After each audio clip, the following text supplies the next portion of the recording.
Are you struggling in your relationships and finding yourself getting sick often? You're struggling with your grades and being unproductive and having a hard time remembering things. Is your overall mood just bad? Well, there may be an easy fix. The average adult needs 7 to 9 hours of sleep each night. But the CDC is finding that only 1 in 3 adults is actually getting the recommended amount of sleep.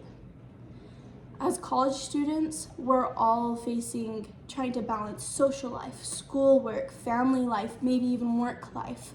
No matter what our situation is, sleep is a crucial part at every stage of life. Over the last 4.5 years, I've had ups and downs with my sleeps, but I have found ways to ground myself. Having a restful night of sleep is imperative for our health. And we can begin our healthy sleep by starting a personal nightly routine. To begin, let me explain why sleep is so important. Sleep helps with our overall function of our brain.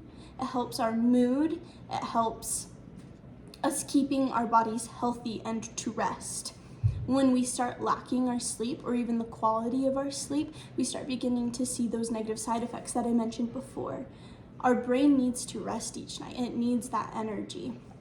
The National Institute of Health posted an article in 2021 called Good Sleep for Good Health, and mentions 3 key factors that encompass a healthy sleep.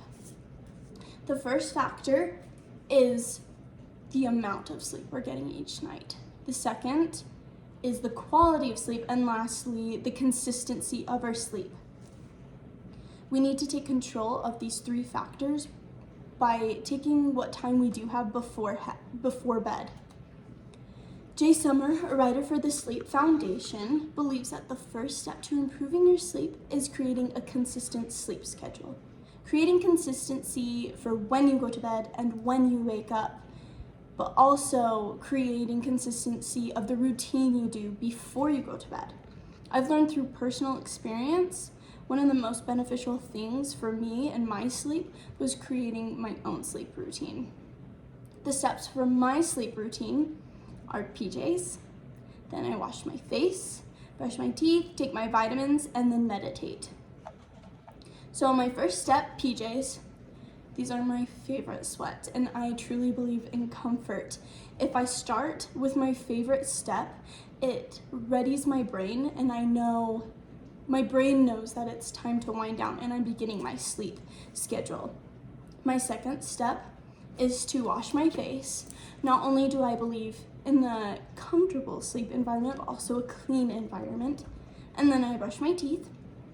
My mom always had this funny saying that has stuck with me growing up: you only get to keep the teeth that you brush. And then I take my vitamins. And I know some people struggle with this. I struggled for a long time remembering to take my vitamins.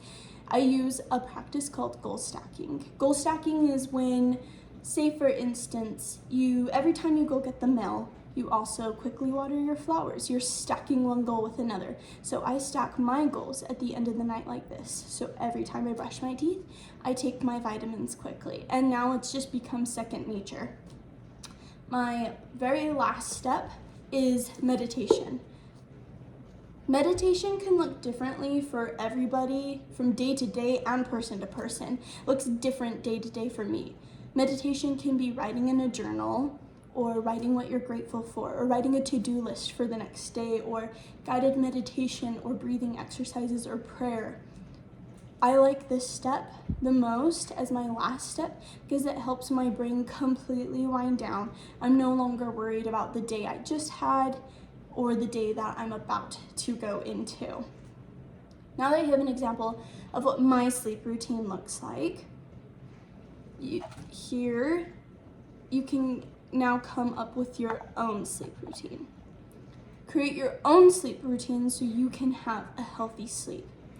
Here's some tips that might help you begin. Make sure that you keep your steps of your routine simple. You want to be able to remember it, and you want to be able to do it every day. So don't have a lot of steps, don't make it overcomplicated. Make sure each step is functional. You want it to have a purpose. You want it to, in the end, help you with your sleep. and make sure it's enjoyable. You want to be able to want to do it every night so that you continually to do it and you're successful at doing it. There's no point in setting a goal knowing that you don't want to do it in the first place and that you're not going to do it.